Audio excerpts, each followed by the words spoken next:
हकीकी जिंदगी के परिजाद ने अपनी कई बिलियन यूरोस की जायदाद अपने माली के नाम कर दी है।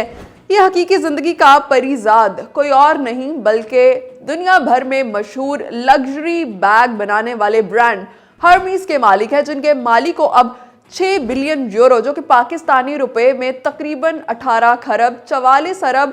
87 करोड़ 39 लाख 28 हजार रुपए पाकिस्तानी की रकम बनती है मिलेगी। दुनिया के मारूफ तरीन पुरताइश हैंडबैग बनाने वाली कंपनी हर्मीज के शेयर होल्डर अरबपति बिजनेसमैन निकोलस पियोच ने आधी से ज्यादा दौलत अपने माली के नाम करने का फैसला कर लिया और उसके लिए कानूनी कार्रवाई का आगाज भी कर दिया गया है। आलमी मीडिया के मुताबिक निकोलस पियोच इन दिनों खैराती इदारे के साथ कानूनी जंग में मसरूफ हैं, जो कि इस वक्त शुरू हुई जब इदारे को पता चला कि निकोलस पियोच ने इस खैराती इदारे की फंडिंग में कमी करने और इसकी बजाय अपने 51 साला माली को अपनी अरबों रुपए की दौलत देने की वसीयत की है। बताया जाता है कि 80 साला निकोलस पियोच, जिनकी कोई औलाद नहीं है, उनका ताल्लुक थेरी हर्मीज की 5वीं जनरेशन से है, जिन्होंने 1837 में हैंडबैग बनाने वाले इदारे हर्मीज की बुनियाद रखी। निकोलस पियोच ने बाज़ाब्ता तौर पर अपने माली को अपनी दौलत का निस्फ हिस्सा देने का कानूनी अमल भी शुरू कर दिया है, जिसके नतीजे में माली को अब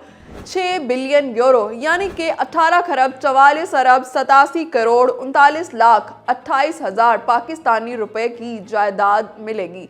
ये भी कहा जा रहा है कि यूरोप के सबसे अमीर खानदान से ताल्लुक रखने वाले निकोलस पियोच माली के नाम अपनी वसीयत पर अमल दरामद के लिए एक ऐसा कानूनी अमल शुरू करने जा रहे हैं जो कि उनकी अपनी कायम करदा सोक्रेट्स फाउंडेशन की बजाय माली को उनका कानूनी तौर पर वारिस बनाएगी। लेकिन चैरिटी फाउंडेशन की जानिब से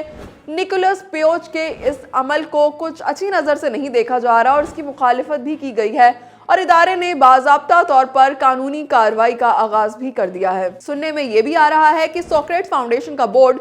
6 अफराद पर मुश्तमिल है, जिसमें पियोच बतौर प्रेसिडेंट शामिल हैं। खैराती इदारे का कहना है कि हमें हाल ही में इस मामले का इल्म हुआ, लेकिन अभी इस इक़दाम पर फैसला करने या फिर इस पर तबसरा करने की पोजीशन में नहीं है। कानूनी नुक्ता नज़र से वरासत के मुआहदे की यकतरफा मनसूखी बेबुनियाद मालूम होती है, लिहाजा फाउंडेशन ने बातचीत के लिए दरवाज़ा खुला छोड़ते हुए वरासत के मुआहदे को मनसूख करने के अपने बानी के फैसले की मुखालिफत शुरू कर दी है। इस तमाम खबर का एक और दिलचस्प पहलू ये भी है कि सोशल मीडिया पर इस खबर पर मजे के तबसरे किए जा रहे हैं और Pakistani social media users Nicholas पियोच को पाकिस्तानी ड्रामा कैरेक्टर परिजाद से भी कंपेयर कर रहे हैं। सिर्फ यही नहीं बल्कि पाकिस्तानी सोशल मीडिया यूजर्स तो इस कंपैरिजन पर खासे पुरजोश नजर आ रहे हैं और अहमद अली अकबर, जिन्होंने परिजाद का किरदार अदा किया था, उनको सोशल मीडिया पर डिफरेंट मीम्स में टैग भी कर रहे हैं और अपने जज्बात का इजहार परिजाद के ओएसटी के लिरिक्स के जरिए भी करते नजर आ रहे हैं, जिसके बाद कहा जा रहा है कि हो सकता है कि परिजाद का ओएसटी जो है